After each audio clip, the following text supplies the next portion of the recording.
think of ourselves as the most powerful beings in the universe, it's unsettling to discover that we're wrong.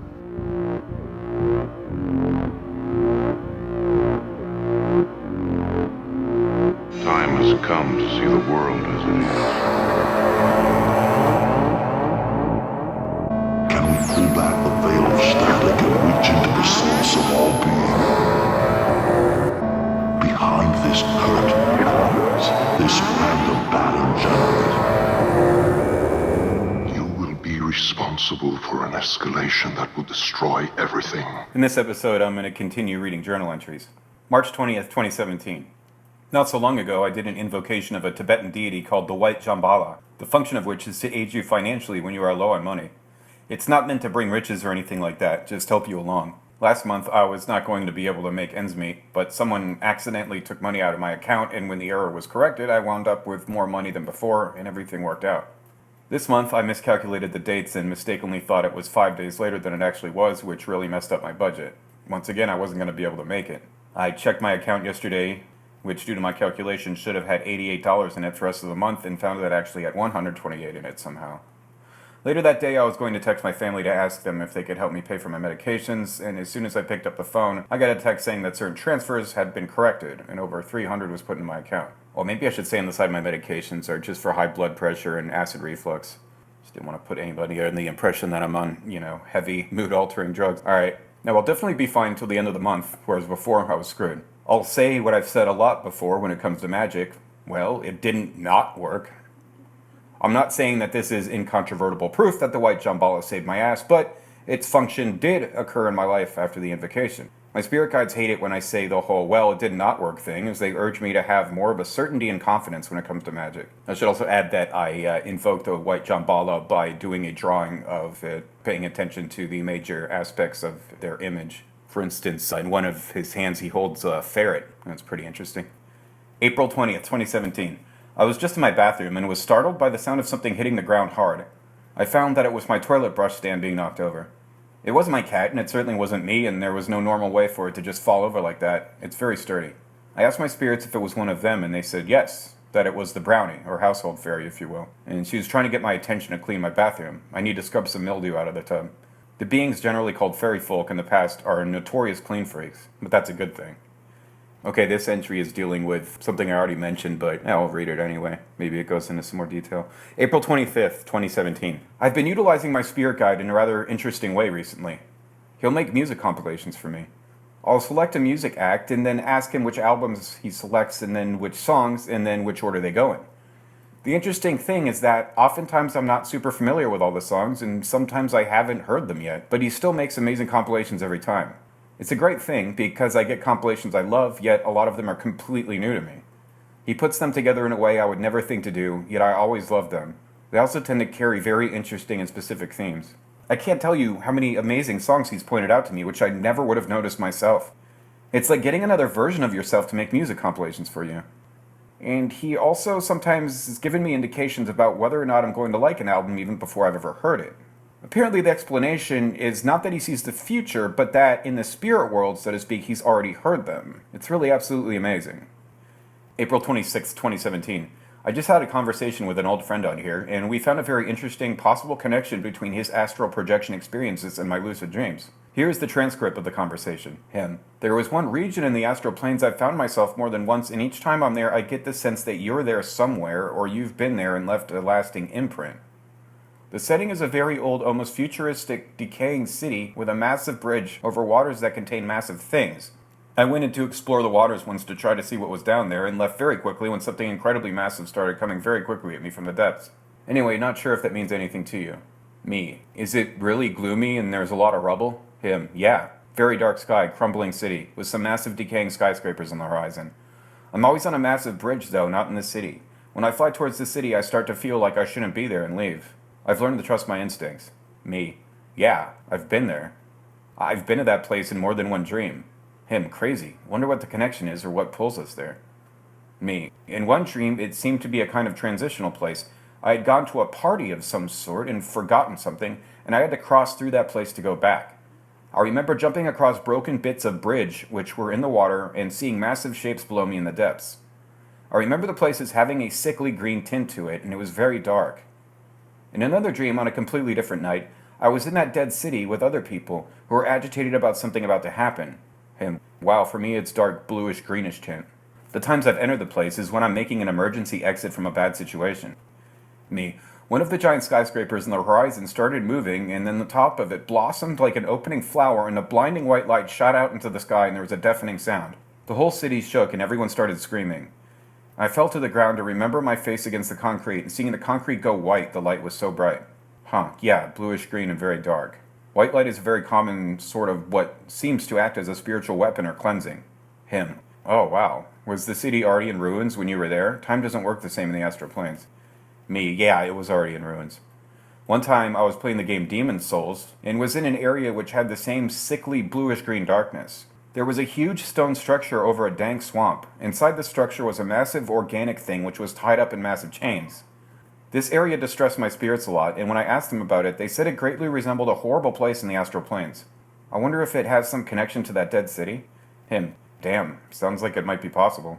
I only tried to explore the place the first time. Every time after that, I always left as quickly as possible. The first time was actually quite a while ago, 1998. In 98, I was still pretty inexperienced. Now, I know not to even stick around in places that have a gloomy feel to them.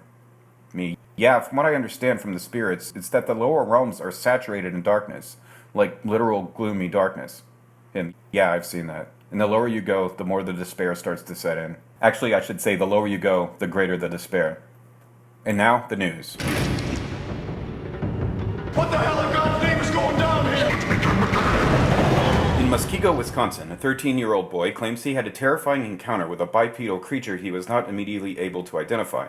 The boy told Cryptozoology News on Sunday that he was walking his dog near a wooded area close to his home at about 8 p.m. when the canine companion began barking. He was growling in the direction of the small woods near my street, he said about the February 22nd alleged encounter. I took a closer look over and I saw nothing until I heard a deep snarl. It sounded like a strangled wolf. The Wisconsin resident states that he backed up immediately after realizing he was staring at a pair of yellow eyes. I got a good look at it. I stood there for about a minute or so, racking my brain and thinking, what could this be? Then it took a step toward me. I bolted back to my house. He described the animal as a 5-foot-tall dog-like creature walking on 2 legs and exhibiting a black and gray fur. Its head, he explained, had a long snout with large fangs and pointed ears. It also had long, dark gray claws about 2 inches long. The dogman is a cryptid reputed to live in the northwestern quadrant of Michigan's Lower Peninsula, although other sightings have been reported in different locations. The beast was first reported to have been seen in 1887 by 2 lumberjacks who described it as having a human body and a dog's head. In Channahon, Illinois, a woman said she encountered an unidentified flying creature. Carol, a 58-year-old retired Channahon resident, whose last name was omitted for anonymity purposes, said she came upon the oddity last Thursday as she let her dogs out in their backyard. I turned on our patio light and seen it, says Carol. We keep a heated bird bath on our patio. Is it possible this thing was getting a drink before I scared it into flight? She claims the unknown animal flew away after about 20 seconds. But its flight pattern was straight up, she added, in an eerie, slow butterfly movement, but straight up. Carol described what she saw as a 9-inch wide winged creature with gray fur. It did not emit any sounds. Its wings were sort of like paper pages. It looked like a ghostly apparition is the best way to describe it. The woman says that she has never seen anything like it and that she is sure it was not a bat or a moth. It was not a moth or a bat, she states as she explains how she couldn't get any sleep that night. I was so bothered by what I had seen. It played on my mind so much that what little sleep I did get contained a dream about this thing. The white witch moth, the largest known lepidopteran, is endemic to South America, although it has been seen as far north as Texas. But Carol is certain that what she saw last week was not a white witch moth. My personal feeling on what it was, possibly a very small mothman creature. I would have believed it was the ghost or witch moth, but this time of year, not in Illinois. Plus the crazy flight pattern, the wings were very straight-edged, but they fluttered when it moved. I did not see any eyes or face. It was blank. That was strange too. No eyes, mouth, or antenna, she explains. In Fort Myers Beach, Florida, a woman has released a series of photographs of what she refers to as gray aliens. The Estero Island woman, who provided a full name but asked to remain anonymous, on Thursday submitted the pictures to Cryptozoology News. I began hearing a couple of voices in April of 2015, she said. They started as murmurs and finally full-blown telecommunication, she continued. The Floridian maintains that since communications began, objects started going missing around the house. Currently, over 400 items have vanished. When it first started, I hadn't seen anything and would call the cops for stuff like an entire shopping bag from Target and brand new items vanishing. They never believed me. The The 3 photographs, reportedly taken with an iPhone, are outdoor images containing a humanoid-shaped figure hiding behind different objects. "The last year I have taken so many pictures of these gray aliens," explained the woman. "It is literally unreal." But the Fort Myers Beach resident says these alleged apparitions have been nothing but trouble. "The police never believed me. I was constantly put in the hospital and am still looked at as semi-crazy by the social networking world. I eventually got an investigator on the case, but the calls never went through. And he eventually sent a certified letter saying he had dropped the case because of no communication," she claims. The woman goes on to say that these creatures have taken total control of her surroundings and that strange things are happening with her pets. "My dogs fail to mature. I endure a daily torture. There is constant communication." She says these humanoids can appear as almost anything, and orbs are sometimes seen flying toward the creatures. "They have large heads and big dark eyes. Once I thought I saw myself, but I was passing through a closed door. I have a picture of a figure that looks human and like me," she explains, suggesting the purported creatures are starting to adopt her shape. And it looks like she is not the first one in her family to have reportedly experienced the unusual occurrences. "My entire life, my mom was talking to something. She was eventually killed after starting menopause at 52. In Portugal, a student claims he saw a giant bat-like creature. Almada resident Pedro Roque told Cryptozoology News on Sunday that he and his 3 friends were exploring a nearby forest in late August when the unidentified winged creature showed up. "I and another friend heard a noise above. It looked like a large flying animal, perhaps a giant bat," Roque explained. The sighting reportedly lasted only a few seconds. "Only a great flying black figure with wings. It looks like a big giant bat." Roque said he and his friends had never seen anything like it before. Large bats, such as the endangered species Acerodon jubatus, also known as the golden-capped fruit bat, are not endemic to Portugal. The ahul, a giant bat-like flying cryptid first described by Dr. Ernest Bartels while exploring the Salak Mountains in Java, is believed to have gray fur, large black eyes, and an approximated wingspan of 10 feet. Some cryptozoologists, like Ivan T. Sanderson, suspect it might be a relative of the African Kongomato, while others opt for the pterosaur theory. In the Czech Republic, a man claims he saw a big translucent worm inside his house in Prague. The man, a 23-year-old student at the country's capital who provided a full name but asked to remain anonymous, told Cryptozoology News that he was sleeping in his bedroom when he noticed the unidentified hovering toward him. I just want to preface some of these quotes with the fact that English is not this guy's first language, so bear with that. "I had weird, unpleasant dreams. Then I woke up at 4 a.m. I was not feeling good," he said. "I felt disturbed and stood up on my bed. Over it, I saw something like web of a spider colored with soot," he added. At first, he explains, he thought it was just a spider web with some filth in it. I was upset that my parents had left such ugly thing there. I wanted to get rid of it." Reportedly, as he tried touching it, it moved, and that's when he noticed it wasn't a spider web. The thing moved. The spring was just internal part of body of flying worm-like being as clotted blood and intestine of the thing, he recalls. The student admits that he was in a state of fear, but that the unidentified being was apparently exhibiting similar behavior. "It seemed to be full of fear too, because it flew quickly away from me. I had in my room a lot of things, stacks of books, boxes, coconut palm which soon died, lamp, and a lot of mess. And the worm-like thing was evading all, which it hadn't trace. It seemed little confused, but soon it escaped from my sight and I thought it disappeared. I was overlooking my room and after a while, I saw it escape through vertical tilt-opened window. The window was white and I saw the whole being in front of the window frame.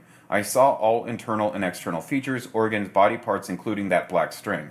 The ordeal purportedly lasted about 3 minutes, and he was able to gather a detailed physical description of the creature, which he said was approximately the size of a keyboard.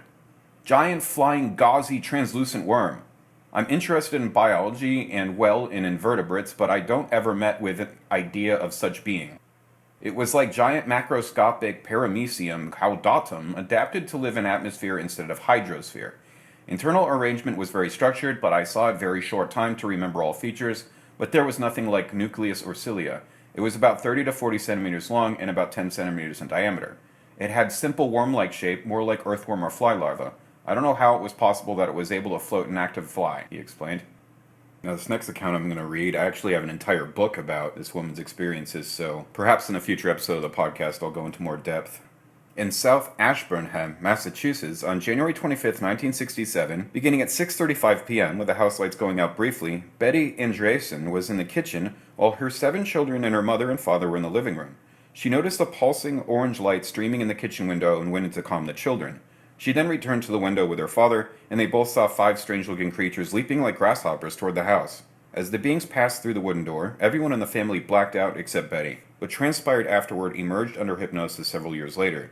The alien leader, who was the tallest, spoke to Betty telepathically and identified himself as Quasga. All the beings were about 4 feet tall, wore blue coveralls, and had pear-shaped heads with wraparound cat-like eyes. Their sleeves displayed an insignia of a bird. When Betty expressed concern for her family, they released her 11-year-old daughter Becky from unawareness, and one of the beings began playing with her, juggling balls of light. Betty gave Quasga a Bible, and he handed her a blue book. Then Betty was taken aboard a large saucer-shaped object with a central superstructure. The object rested on the hillside in her backyard. The craft then took off and merged with a larger craft, where Betty was subjected to probing with a variety of instruments, including one she called a cleaning device. During the medical examination that followed, the being stuck a needle-like device up her nostril and later in her navel to test for procreation. Afterward, Betty put her clothes back on and was led to an enclosed glass-like chair where she sat for a while immersed in liquid. She was then given something sweet to drink and led by two beings in silvery luminous suits with black hoods into a dark tunnel seemingly chipped out of stone. Together they went through a mirror-like door and came out into a place with a vibrating red atmosphere. The black track they were following went between two square buildings with window-like openings. Suddenly, Betty was frightened by a different set of beings that crawled over the buildings. They were climbing up and down and in and out of the windows like monkeys. She described them as lemur-like creatures with full bodies but skinny arms and legs. The creatures were headless, however, though they had eyes on stalks that emerged from the top of their bodies. The stalks moved independently of one another and followed Betty and her companions as they glided by. Shortly afterward, they entered a green realm full of plant life and water. Later, after seeing a gigantic bird turn to ashes in a phoenix-like fashion, Betty was returned home at 10:44 p.m. She interpreted the experience, one of many it later turned out, as being angelic in nature. On October 2, 1954, in Levrault, France, at the Bourg du Cesseret, two women, Giniki and Lecote, independently reported to police that a luminous disk about 3 meters in diameter had flown very low over the village. On October 2, 1954, in Jonchée, France, two creatures were seen on the ground, and 2 hours later a luminous red object was observed at the same spot at very low altitude. On October 2, 1954, at 02:30 hours, in Luhan, France, Mr. Nicholas saw a craft with a dome on top, on the ground between the road and the railroad tracks. Through some openings a strong yellow light shone. On October 2, 1954, at 20:00 hours, in Croix-des-Pins, France, a mechanic, Ernest Delattre, 19, was riding home on his motor scooter when an egg-shaped object, brilliantly illuminated, landed on the left side of the road 15 meters away. He saw short, dark shapes like potato bags moving about the object. He sped up, saw the object, the size of a small bus, taking off, while its color changed from orange to blue and then to grayish blue. The witness fainted while telling his story. Two persons in neighboring villages independently reported observing the object. On October 2, 1954, at 23:45 hours, in Guebling, France, a disc emitting a weak green glow landed in a field. Witnessed by Domont and Gilcher. On October 3, 1954, at Bresciard, France, Angelo Gerardo, 55, a stockyard employee, was going to work when he saw a circular craft 3 meters in diameter and a small figure wearing a diving suit standing close by. The object took off at a fantastic speed. Now, some strange events from India. In Menar, near Dimapur, possible case of spontaneous human combustion. Burned corpse of woman found, her clothes unscorched, and nothing burned in the room. May 1907. In Needamangalam, Tanjore, the Catholic Indian family of a sub-magistrate were plagued by the devil, in the form of a poltergeist whose antics caused them to move house. 3rd to 19th March 1920. In Old Mahabaleshwar, near Bombay, many witnesses saw UFOs dancing in the sky at dusk. Small red and green globes came from and returned to larger yellowish saucer, hovering motionless for 40 minutes. 16th May 1974. In Pilibhit, poltergeist outbreak 1930. In Pune, extraordinary poltergeist case centered on two young brothers with object movements, physical assault, falls of stones, teleportation, and so on. 1927 and 1930. In Sundarbans, tidal forest at mouths of Ganges, also in Bangladesh, huge monitor lizards up to 20 feet long said to live here. Also were found in Assam, known as the Buru, but thought to be recently extinct. May also survive in Bhutan and Burma. In Surrey, West Bengal, poltergeist outbreak with spoken messages from the dead, 2 months in 1919. Now going to Indonesia, in Dordrecht, Sumatra, small stones fell slowly inside rooms, September 1903. Near Mount Kaba, Sumatra, a man lost in forest saw a creature 5 feet 9 inches tall, covered in short hair, which sprang into a tree. May have been a Sadapa, man-beast, 1917. In Padang, Sumatra, poltergeist outbreak around 1926 to 1927. Near Palembang, Sumatra, in swamp forest, man hunting wild pigs saw dark and hairy creature in tree. He climbed up very close to it and decided it was a Sadapa, October 1923. In Lake Patenggang, in Java, reptilian lake monster reports. In Sumatra, Ivan T. Sanderson experienced stone-throwing poltergeist 1928. In Surabaya, Java, poltergeist outbreak, 6 weeks in 1950. In West Kalimantan, 9-foot creature, half-man, half-beast, seen in rainforest, August 1983. Now going to Iran, in Tabriz Lake, Iranian history researcher and wife abducted into UFO which landed by their car. Entities looked like 2 Egyptian mummies, 20th September 1976. In Tehran, UFO came close to ground and crowd gathered before it took off. Small entity in black was seen at the controls, 12th October 1954. Now going to Ireland in County Cork, in Loch Attarif, fishermen saw a long, dark brown monster with large glittering eyes 100 yards away, June 1966. What the hell in God's name is going down here? That was a public service announcement designed to scare the shit out. May 4th, 2017. Under the instruction of my spirits, I've been doing a new technique of clearing out negative beings and energies. It seems that, as my spirits have helped me expel negative things from me, some of them were left floating about, if you will, around my apartment. While invoked, I haven't microdosed in over a year now, the invokings definitely still works, the psychedelics were just lubricant. I hold my chalice in both hands. It's originally a stainless steel thermos I got from joining AAA, but now it is my sacred cup of power, and they direct me to hold it up in the air. I then perceive shining bolts of energy shooting down from the sky and through the cup. They push my arms down to press the cup to the ground, and the column of energy or light continues to shoot through the cup and down into the earth. A sort of whirlwind then begins to swirl around the room, gathering all kinds of nasty energies and parasites, which are then pulled into the column of energy, shot down through the cup, and then down into the earth where they are banished deep, deep down.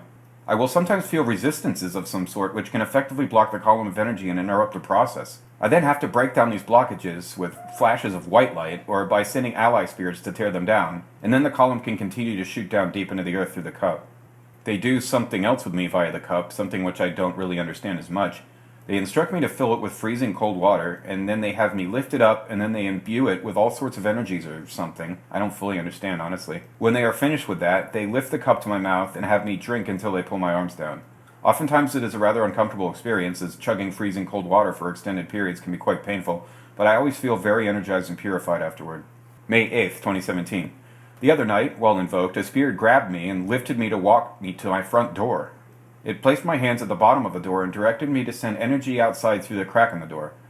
I could hear a strange buzzing sound outside, which I've never heard. It wasn't an air conditioner, and it seemed to come from the air itself, not from a singular source. Suddenly, my face was pushed down onto the floor, and I was given the hint to press myself down as flat as I could. After I did, a gigantic torrent of energy cascaded over my body and out the door. This went on for quite some time, to the point where I was getting quite impatient with being face down on the floor. The buzzing sound stopped, and I was led to get up off the floor and sit down again. I figured that the buzzing sound could have been anything, but my spirits insisted that it was not normal and that it was part of another sort of attack. He was abducted by aliens earlier this afternoon. That little girl got lost under the bed and she went into an alternate dimension. I'm going to read an excerpt from the book DMT the Spirit Molecule, a doctor's revolutionary research into the biology of near-death and mystical experiences by Rick Straussman, MD. It's about a scientist's research into the effects of the psychoactive drug dimethyltryptamine. Upon entry into the DMT study, Marcia was 45 years old, had been divorced twice, and had been with her current husband for 6 years. She was of African-American descent, while her husband was white. Marcia possessed a delightful sense of humor and frankness. Her mood was significantly better this past year than it had been for some time. She felt a great sense of relief after dropping out of a graduate school program she found dehumanizing and unsupportive of her racial and ethnic background. Continued problems at home, however, resolved around her husband being more depressed than I was, and she had been thinking of leaving him. Marcia had taken psychedelic drugs perhaps 30 times in her life, and she found them very mind-opening. She volunteered for our research to help out my friends, to experience this drug out of curiosity and wonder, to be challenged, and because my husband can't, therefore he can vicariously share this with me. Her husband had slightly elevated blood pressure, which disqualified him. Marcia managed her low screening dose of DMT well. The next day's high dose took her completely out of her body. She was startled to find herself in a beautiful dome structure, a virtual Taj Mahal. Quote, "I thought I had died, and that I might not ever come back. I don't know what happened. All of a sudden, bam, there I was." It was the most beautiful thing I've ever seen. Marcia described in great detail what she saw and how she was transformed during her experience. It was an extraordinarily pleasurable morning. We listened to her report and didn't need to add much. She enjoyed it. There was little conflict and we shared in her happiness. Marcia later participated in the cytroheptadine study. When it came time for her fourth double-blind session, we were nearly certain, taking into account the effects of her previous sessions, that this final dose would be an unadulterated 0.4 milligram to the kilogram. She began by saying, "I hope to meet some of my ancestors today, to help me deal with my current life stresses." She talked about her marriage. Her husband had been in therapy, and his therapist was telling him to be more honest with her. As a result, he told her he didn't like that she was getting fat, that it was a sexual turnoff. She wondered if I thought she was fat. I sidestepped her question and suggested maybe there's more going on than just how much you weigh. She nodded and we began preparing for the injection. A few minutes before giving Marcia the DMT, her husband entered the room, ready to join us for the session. The atmosphere in the room was slightly sad, but also hopeful. She began talking about 15 minutes after the injection. Quote, "I never would have imagined it would be like this. There was no transition. There was no universe with stars, and a pinpoint of light like last time, you know what happened? I was on a merry-go-round. There were all these dolls in 1890s outfits, life-sized, men and women. The women were in corsets. They had big breasts and big butts and teeny skinny waists. They were all whirling around me in tiptoes. The men had top hats, riding on two-seater bicycles. One merry-go-round after another after another. The women had red circles painted on their cheeks, and there was calliope music in the background. And there were some clowns, flitting in and out, not really the main characters, but busier, somehow more aware of me than the mannequins. This sounded like a dream. It was also another encounter with clowns or jesters, something I had been hearing about for quite some time from other volunteers. However, they seemed less important than the merry-go-round and her feelings about it. We had been talking about therapeutic issues before the injection. I decided to put on my therapist cap and see what happened. When someone comes into the therapy session recounting a dream, I usually ask, and did this time, what did it feel like for you? That's the wrong question, try another. At that moment, Marcia wasn't ready to do work with the dream, so I responded to the more superficial aspects of her experience, the carnival atmosphere. Was it fun? Yes. Could we go deeper? Was it really fun? Yes, but it was no Taj Mahal. I hoped to see my ancestors, a temple, or that I would see tall African people in old clothing. Instead, you were at a carnival at a state fair? Big time. I was the only human there. They had these painted-on smiles. There was no change in their expression. I thought, hey, what's going on? She added, there was a sexual energy of wanting more, of being stimulated, of wanting more. I've never felt that way on DMT. I guess the mannequins were so beautiful that it was a turn-on. Now we're moving on to patient Cassandra. Cassandra's screening low dose of DMT was mild and pleasant. We met the next day for her non-blind 0.4 milligram to kilogram high dose.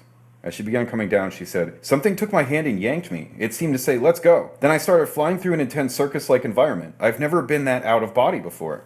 First there was an itchy feeling where the drug went in. We went through a maze at an incredibly fast pace. I say we because it seemed like I was accompanied. It was cool. There was a crazy circus sideshow, just extravagant. It's hard to describe. They looked like jokers. They were almost performing for me. They were funny looking, bells on their hats, big noses.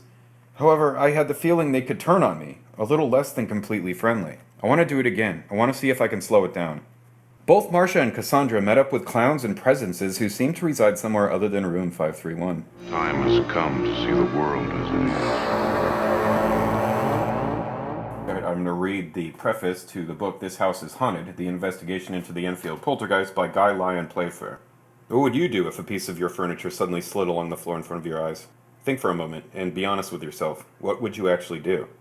Maybe after getting over the initial shock, you would shrug your shoulders, assume it must have been something to do with an earthquake, Concorde, or mice, or just hope it would not happen again. But it does happen again, and again. And all sorts of even odder things happen as well. Stones fall onto your kitchen floor as if they had come through the ceiling. Somebody or something starts banging on the wall. Things disappear and reappear somewhere else. Before long, you realize it can't be an earthquake or Concorde or mice. It must be something else. Something entirely inexplicable and very frightening indeed. Whatever you would do next, or like to think you would do next, I can tell you what several people who have found themselves in this predicament have done. They have panicked. In 1978, a Birmingham family abandoned the house in which they had lived happily for 11 years, refusing to set foot in it again. A few years previously, a South London couple rushed out of their brand new council flat, leaving their furniture and most of their belongings behind, and were never seen again in the neighborhood. Others have called neighbors, police, priests, doctors, and newspapers and begged for help, but in vain. They have suddenly found their friends turning against them, and people giving them funny looks in the local shops. Passers-by stop and stare at their homes. They receive malicious letters and threatening telephone calls. Their lives are ruined. Others have been even more unfortunate. They have been referred to psychiatrists and locked up in mental homes. This happened to a London housewife in 1977. But a few are lucky. They find somebody who explains that what has been going on is known as poltergeist activity. Cases have been reported all over the world for 1,500 years. It usually stops as suddenly and as mysteriously as it starts, and it seldom does any serious damage, though, of course, there are exceptions, and this book is about one of them. Very briefly, what is a poltergeist, are you saying? I will often get asked this kind of question, and when I have more than 30 seconds to reply, I say something like this. I'm not saying anything very briefly, which is why I write rather long books. I don't know what a poltergeist is, and neither does anyone else. As Bertrand Russell said about electricity, it is not a thing but a way in which things behave. I can tell you what the word means. It means noisy ghost, from the German poltern, to make a lot of noise, and Geist, ghost. By the way, Germans don't use the word nowadays. They call it ein Spuk.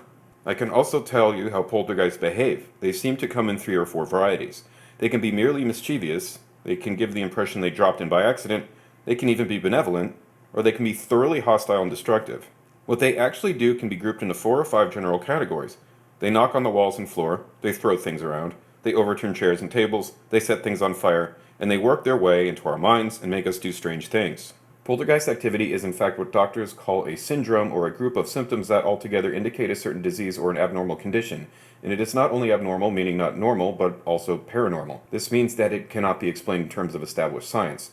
This in turn explains why established scientists tend to ignore it altogether and pretend it doesn't exist, leaving the work of investigating it to individuals like myself, who are intrigued by areas of human experience that scientists apparently cannot reach. The Enfield Poltergeist has already received more publicity than any comparable case. It made the front page of a national newspaper 10 days after it began, by which time a full-time investigator was already on the job. It has been the subject of several radio and television programs and about 30 newspaper and magazine articles in several different countries. It is now the subject of a full-length book, this one. The reason for all this attention is that the case produced an enormous amount of paranormal activity, including examples of virtually every psychic phenomenon ever recorded. Much of it was tape recorded while it was actually happening. Some of it was photographed by an experienced professional as it actually took place, and some was captured on videotape. And a great deal of it was witnessed in good conditions by at least 30 people, including myself. The experienced researcher and writer Andrew Green has described the Enfield case in New Psychologist, January 1979, as promising to be the most exciting poltergeist case yet. I hope this book helps fulfill that promise. But before I get down to a thud-by-crash description of 14 months' activity and excitement at Enfield, a word of warning is necessary. If you are not sated by all the horrors and occult titillations of books or films such as The Exorcist and its host of imitators, and are still hungry for even more exotic thrills, then this book is not for you. You will find some of it rather dull, with not a very good plot and some pretty terrible dialogue. This is because this house is haunted, plot, dialogue, and all, is true. And while truth may be stranger than fiction, as I think it is also far less well organized, and it can be very repetitive and even monotonous. It is exciting enough when a table or a sofa leaps into the air and flips over, but when this happens 20 or 30 times it becomes rather a bore. If, on the other hand, you are tired of all the over-dramatized versions of what in many cases were basically true events, and you would like to know what really happens on a poltergeist case in considerable detail, then please read on, and please bear two things in mind. Firstly, repetitiveness and general confusion are well-established features of poltergeist activity, and I have felt obliged to record the tedious episodes of this very complicated case as well as the exciting ones. Secondly, whether it is being tedious or exciting, the poltergeist represents a tremendous challenge to all of us. It shows us that there really is a link between mind and matter, and it suggests that there must be forces and dimensions in our world that are not yet dreamed of in our established philosophies. To me, the prospect of exploring those dimensions and of harnessing those forces to make them work for us rather than against us, as we have done very successfully with electricity and magnetism, is far more exciting than the mere sight of a chair falling over, and I believe this prospect is now a very real one. If this were a novel, I should state here that all characters are imaginary and bear no intended resemblance to any person living or dead, but it is not a novel, and all characters are real. All the living ones, that is. I cannot vouch for the true identities of those who are apparently dead. Some names have been altered, most of them at the request of the person concerned, and these are indicated by an asterisk when they are first mentioned. All other names are real, and all quoted dialogue is taken either from tape recordings, signed statements, or my notes written at the time. Some dialogue has been edited to the extent of removing repetitive or non-essential material, but nothing has been added. I have had to do this because a full transcript of everything recorded during the case would run to about 2,000 pages. Time has come to see the world as it is. I'm going to read a chapter from the book Passport to the Cosmos, Human Transformation and Alien Encounters by Dr. John Mack. The chapter is called Bernardo Pizoto. It starts with a quote from Bernardo Pizoto. "When you come from nowhere and everywhere, there is no space and time. It's like we are trying to adapt ourselves to a new level." May 10th, 1998. Bernardo Pizoto is a shaman and anthropologist of native Brazilian and Portuguese parents. He works at the Smithsonian Institution in Washington, teaching individuals and offering classes about South American native culture, especially about plants with healing powers. Among his students was Chelsea Clinton, who was particularly interested in this subject. Bernardo was 50 years old when I met him in 1996. About 2 years before we met, he had an encounter, which I will describe shortly, that dramatically changed his sense of himself and his life's purpose. Among his people, Bernardo has told me, the invisible can become visible, and beings residing in the spirit realm can take physical form. Indeed, they must do so to be perceived by humans. It is only through beings that manifest in this way that the Great Spirit can be perceived and understood. As he was growing up, Bernardo heard from the tribal elders about little people, Curupiras, who came from another realm. Among these little people were the Icuyas, spirits who take human form in order to be seen. The word Acuya is so sacred, Bernardo said, that it could only be spoken in the presence of someone highly trusted. As Bernardo describes them, Acuyas seem very much like the Greys that are encountered by abduction experiencers in Western societies. But Bernardo distinguishes the Acuyas from Greys. Like Credo Mutwa, he sees the Greys as troublemakers, less evolved than the Acuyas. The Greys are the ones who have intercourse with women and create hybrids, and encounters with them can be very traumatic. But the Greys too, Bernardo believes, can evolve into beings of light. Akuyas are said to also be able to appear disguised in animal form. I invited Bernardo to take part in PEER's Star Wisdom Conference in May 1998, which was to bring together Western scientists, indigenous medicine men, abduction researchers, and experiencers. At dinner the evening before the two-day conference was to begin, Bernardo and I were sitting at a table with several American experiencers. He said very little, but I noticed that he seemed quite agitated. He readily acknowledged later that he was undergoing so much turmoil that his body was shaking, for being with other experiencers evoked the memory of an encounter and the fear of the unknown connected with that incident. When I was lecturing at the conference about the abduction phenomenon, I appeared to Bernardo to be surrounded by lights, and I knew they were there, he told me. Bernardo stayed at my home during the conference and for 2 days afterward. He asked if we could have some time together, and the day after the conference ended, we had what turned out to be a 5-hour meeting. Bernardo's purpose in requesting the meeting was to share a powerful encounter that had occurred in Brazil about 3 years before, and to consider its implications, especially for his role as a shaman. The meeting took place in my office. Bernardo told me that at our last meeting 6 months before, he had tried to really skip this experience, but he told himself, "Bernie, there is something here that is missing." In the ensuing months, he had had dreams in which he imagined speaking to me and chided himself for not having done so sooner. "I'm coming here to report," Bernardo said, "but I am only allowed to tell this to people that I love and trust, and you know I love and trust you." He had promised the elders he would tell his encounter story to the right person, even if this meant the return of a headache from which he had been suffering. Despite this determination, Bernardo exhibited considerable anxiety, resistance, and even mild suspiciousness of my motives as we explored his experiences. In his northern part of Brazil, Bernardo said, stories of sightings of unidentified flying objects are common. Sometimes they are silent, or they may be accompanied by a high-pitched humming or buzzing sound. Shamans have reported talking with entities that come from the sky, and strange women are said to have taken people to places to show them where special herbs grow. Bernardo himself has seen great blue balls of light, moving slowly or very rapidly, close to the water or swirling over the tops of trees. They may give off so much light, he says, that young girls are embarrassed to bathe naked there at night lest they be seen. The local people, he says, believe these lights are spirits of the rainforest. There is a place, Bernardo says, near the junction of the Rio Negro and the Amazon River, where no vegetation grows, and such balls of light are said to emerge from a deep black hole in the ground. As Bernardo began to tell me of his own powerful encounter with what he calls the humanoids, he became so tense that he reached out to hold my hand for a brief moment in order to be connected. Several beings, quote, not as tall as you are, end quote, but with especially long arms and wearing luminous shiny shoots, appeared on the other side of the Iranduba River. The beings appeared to have a kind of aura or capsule of pure light around them that separated them from the surrounding environment. Nevertheless, they looked quite solid and seemed to move in slow motion, which frightened Bernardo. They were grayish in color, with triangular-shaped faces and pointed chins, quote, like a dragon lizard. They had big eyes, and were black and slanted, and they seemed to be able to see in the dark. He could not make out noses or mouths, but he believed they had at least small ones. Although the faces were weird, they did not seem aggressive. One of the creatures seemed to be a researcher, a second he called the engineer, and the third one's purpose seemed to be to make a connection with him. Quote, he was the one that can send the message. He stretched his arm toward me, and I felt that force coming from him. As he did so, Bernardo, still half asleep, felt compelled to paddle across the river to the beings, then follow them into the middle of the jungle, bringing with him a camera, as if he were going on a normal hunting or sightseeing trip. Bernardo asked the beings where they came from, and they told him, "We come from nowhere," which made him feel very uncomfortable. For the only way that beings could come from nowhere would be because they are everywhere.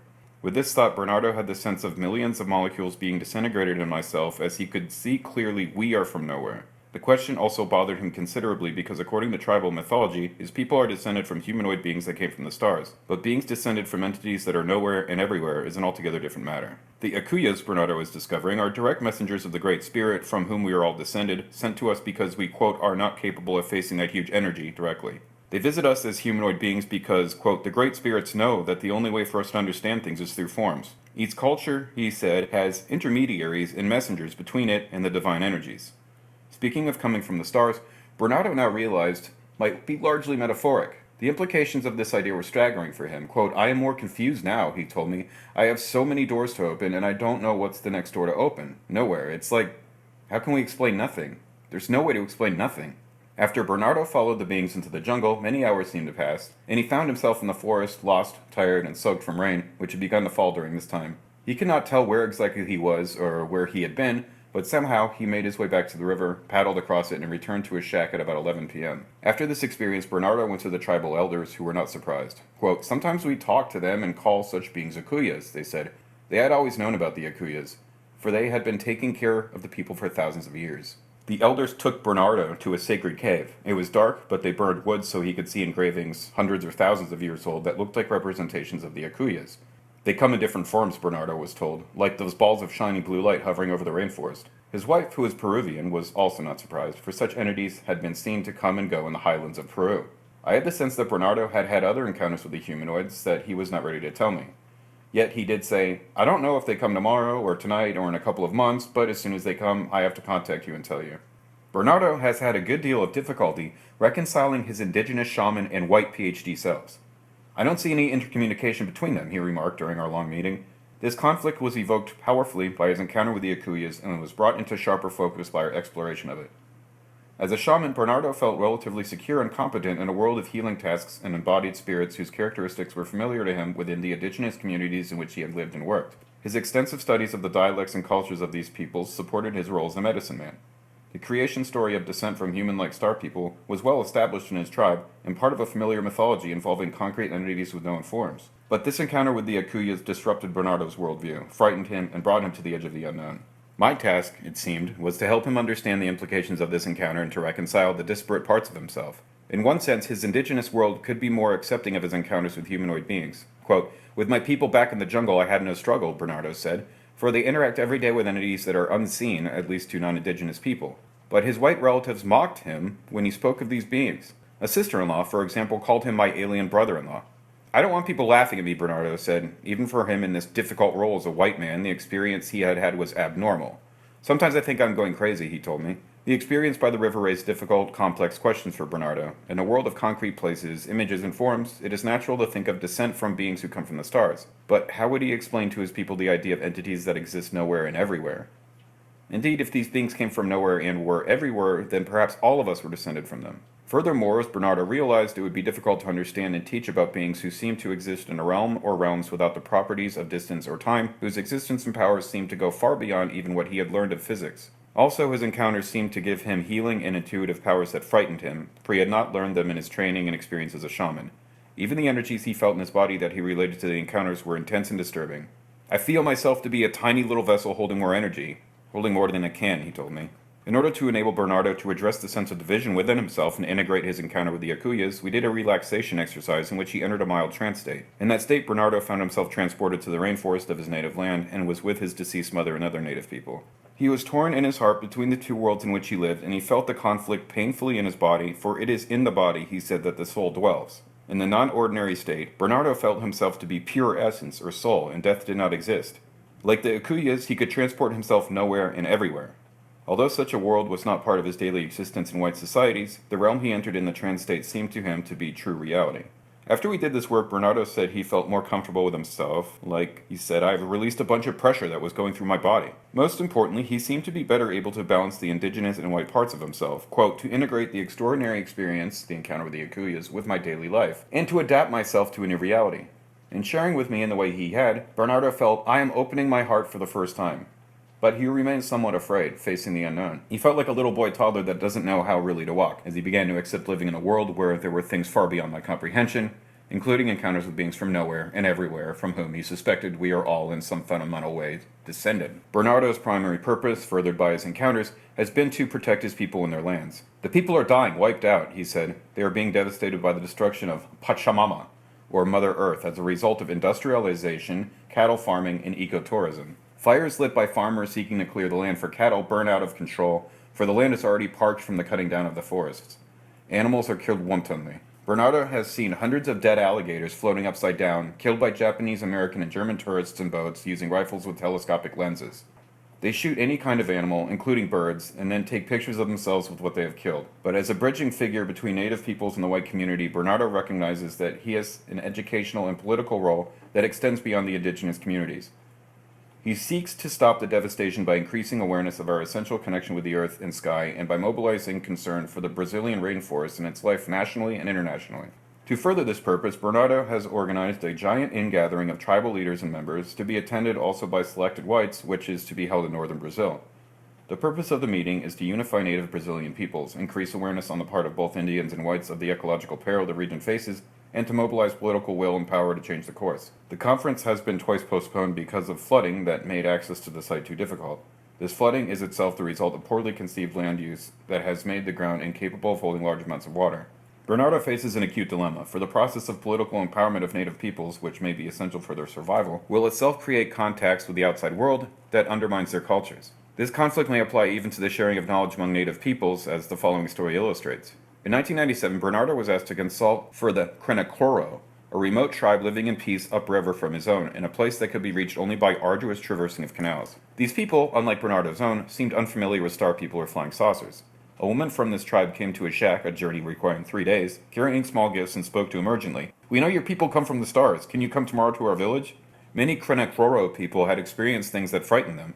For several days and nights, they had seen objects that seemed to come from the sky, including balls of light with different colors, a huge pene bialba, the Krenakoro word for something that is there but unknown, and strange people by the river that appeared to float over the surface of the river grass. Bernardo felt conflicted about what to do. He wanted to go, and it would have been rude not to, but the Krenakoro lived in an area so unspoiled that they had not seen TV, read a newspaper, or been in touch with white people. The woman who contacted him did not know a single word of Portuguese, but it was a rare opportunity for him to build a bridge between Brazilian tribes of the Amazon, and the people were frightened and clearly needed help. At the same time, however, he feared that this initial opening might lead to exposure to the media, to ecotourism, and other forces of the outside world that might eventually destroy the integrity of the Krenakoro culture and exploit it. Bernardo decided to make the journey. An American wanted to go with him, take pictures, and write a story, but Bernardo told him that they don't want white people there, and chose to go alone. The journey required crossing the territory of the Yanomami people, known for their fierceness. But he arrived safely, and when he reached the Krenakoro, he counted 83 people, ranging in age from 5 or 6 to quite elderly, all of whom told more or less the same stories. "Your people are coming," they said, for they had heard the legends of the Uru-i-Wawau, who considered themselves to be descended from the stars. They thought the balls of light were apus, forest spirits or deities. One man took Bernardo by canoe to the place by the river where they had seen a shiny penebialpa, many times the size of his shack, which seemed to have many fireflies of tremendous force at its bottom. The object would seem to come closer, then fade away and disappear without a sound. The man was frightened and covered his head with leaves. He had been unable to sleep for 3 days, he said. A woman and a child told Bernardo that they had seen a man who did not talk, with huge eyes like a big owl, and skin color different from their own. Despite their fear, the tribespeople had felt love coming from the strange beings.